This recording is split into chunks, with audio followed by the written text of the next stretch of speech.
Hi guys, Yuvraj here, welcome back to the career Banao. तो आज हम इस वीडियो में बात करने वाले सीआरएल वर्सेस कैटेगरी रैंक। जैसे कि जेईई मेंस का आप लोग के पास स्कोर कार्ड होगा तो उसमें दो रैंक होता है, CRL rank and category rank. तो इस वीडियो में हम बात करेंगे उस कैटेगरी रैंक का यूज कैसे होता है एंड दो रैंक क्यों निकाला जाता है एंड काउंसिलिंग में उसको कैसे यूज करें ताकि आपको इफेक्टिव तरीके से आप उसको यूटिलाइज कर पाओ।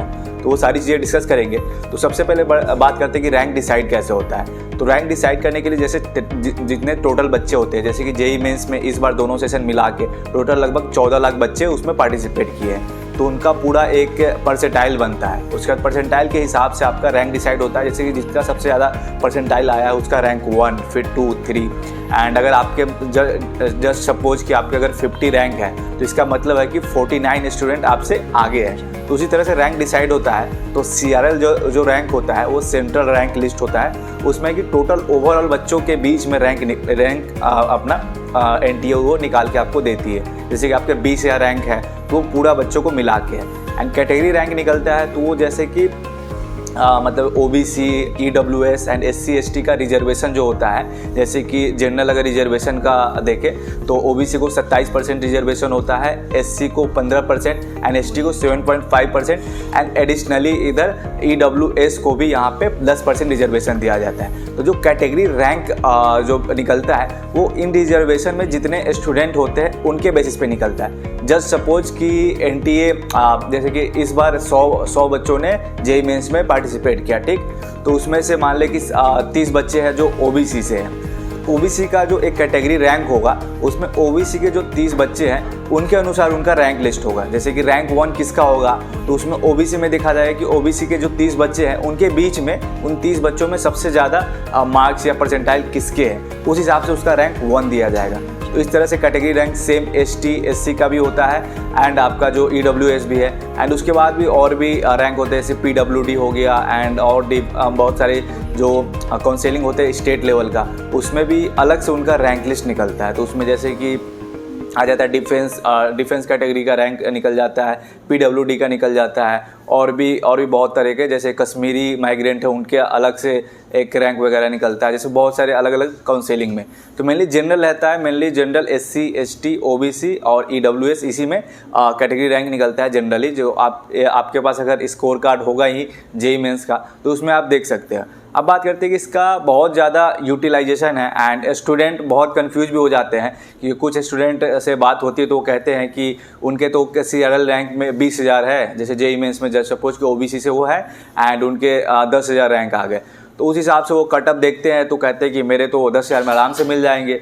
बट कई बार होता है कि वो जैसे जोसा काउंसिलिंग वो सीसैब होता है। तो जोसा काउंसिलिंग में होता है कि आपका जो 6 राउंड होगा उसमें आपका ये कैटेगरी रैंक होता है वो यूज होता है मेनली, एंड सीआरएल भी होता है लेकिन पहले कैटेगरी रैंक। बट जो आपका सीसैब काउंसिलिंग होता है उसमें सिर्फ सीआरएल रैंक यूज होता है। तो कई बार स्टूडेंट आपका सीसैब का काउंसिलिंग का देख लेते हैं कटअप, उसमें देखते हैं कि अरे ये तो मतलब 20,000 में मिल रहा है, सॉरी मतलब 1 लाख में मिल रहा है तो मुझे 20,000 रैंक आया तो मिल ही जाएगा। तो लेकिन ऐसा नहीं होता, वो 1 लाख रैंक आपका ये सीआरएल रैंक होता है, ना कि कैटेगरी रैंक। तो इसमें बच्चे बहुत ज़्यादा कंफ्यूज करते हैं। एंड काउंसिलिंग भी होती है, तो जैसे कि काउंसिलिंग में भी सीट रिजर्व होती है कॉलेज। जैसे कि किसी कॉलेज में 100 कॉलेज है तो 27% ओबीसी को रिजर्वेशन है, तो उसमें से 27 जो सीट होगा वो मिलेगा ओबीसी के लिए रिजर्व है। 15 सीट हो जाएगा आपका एससी के लिए, 7.5 एसटी के लिए है, तो लगभग 7 से 8 सीट आपका एसटी स्टूडेंट के लिए रिजर्व होगा एंड 10 सीट होगा आपका ईडब्ल्यूएस, जो कि एडिशनली कुछ ईयर पहले ही वो अप्लाई हुआ है रिजर्वेशन का। यानी कि टोटल अब देखा जाए तो 60% सीट ऑलरेडी रिजर्व है, यानी एंड बाकी जो 40% सीट है उसमें किसी भी स्टूडेंट को मिल सकता है, जैसे कि एससी एसटी, लेकिन वहाँ पे आपको सीआरएल रैंक से मिलेगा।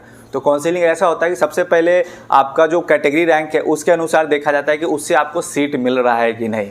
तो इसमें चॉइस फिलिंग में बहुत बार बच्चे गलत भी करते हैं, इस तरह से नहीं करते हैं, क्योंकि बहुत सारा ब्रांच ऐसा होता है जो कि उनका कैटेगरी रैंक के बेसिस पे मिल सकता था, लेकिन वो प्रेफरेंस इस तरह से भरते हैं कि वो चीज़ उन्हें सीआरएल रैंक पे ही उनको मिल जाता है, तो उनका कैटेगरी रैंक का कोई यूज नहीं हुआ। तो इसका चॉइस फिलिंग में बहुत ज़्यादा ध्यान रखा जाता है एंड रखना चाहिए। एंड जो काउंसलिंग एक्सपर्ट होते हैं, काउंसलिंग कराते हैं, उनको तो काफ़ी आइडिया रहता है, इसीलिए मतलब वो सही से उसको यूटिलाइज कर सकते हैं। तो आपको भी ये ध्यान देना पड़ेगा कि पूरा कटअप अच्छे से देखना पड़ेगा कि आपका कैटेगरी रैंक का कटअप कितना है एंड सीआरएल का क्या कटअप है, दोनों अलग अलग होता है, सेम नहीं होता है, ठीक। तो मेनली आपको बता रहे थे कि कैसे डिस्ट्रीब्यूट होता है। तो 27 सीट अगर 100 में से ओबीसी का है, तो जब काउंसलिंग होगी तो ओबीसी का स्टूडेंट का जो रैंक होगा तो पहले देखा जाएगा कि उसके रैंक के अनुसार इन 27 सीटों में से उसको मिल रहा है कि नहीं।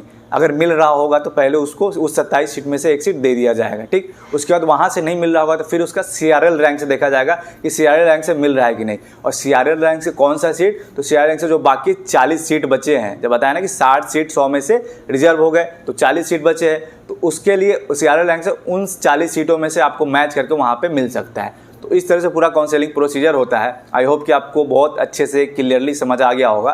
एंड अगर कोई भी डाउट है तो कमेंट करके जरूर पूछ ले। एंड जनरली ये देखा जाता है कि बहुत सारे अदर स्टेट, जैसे कि आप होम स्टेट हो एंड अदर दूसरे स्टेट का काउंसलिंग भर रहे हो, तो उसमें क्या हो जाता है ना कि आपको जनरल काउंट किया जाता है, तो वहाँ पे आपका सीआरएल रैंक ही यूज होता है। जनरल के लिए तो कोई कैटेगरी रैंक होता नहीं है, सीआरएल रैंक जो होता है वही होता है उनके लिए।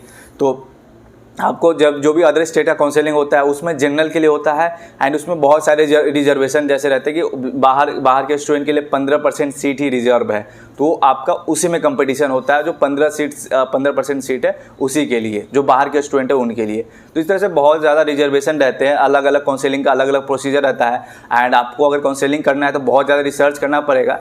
एंड अगर आप अच्छे से नहीं कर पा रहे हो, आपको लगता है कि आप मतलब अच्छे से नहीं कर पा रहे हो, तो आप करियर बनाओ से भी हेल्प ले सकते हो, जो हमारे काउंसलिंग एक्सपर्ट हैं। एंड करियर बनाओ ने भी एक काउंसलिंग लॉन्च किया है, जेई रैंक बेस्ड काउंसलिंग, जो कि आपको रैंक बेसिस पे आपका बहुत ही जो काउंसलर एक्सपर्ट है वो आपको सजेस्ट करेंगे, सजेस्ट नहीं करेंगे, पूरा आपका हैंडल करेंगे एंड आपके रैंक के अनुसार आपको बेस्ट कॉलेज दिलाने की कोशिश करेंगे और दिलाएंगे भी, क्योंकि उन्हें पता है कि कैसे कैटेगरी रैंक को यूज़ करना है, कैसे सीआरएल रैंक को यूज़ करना है। तो आई होप कि आपको डिफरेंस पता चल गया होगा CRL rank and category rank में। एंड जोसा में आप ध्यान रखें कि उसमें कैटेगरी रैंक यूज होता है एंड सीसा काउंसलिंग होता है उसमें सीआरएल रैंक यूज होता है, ठीक।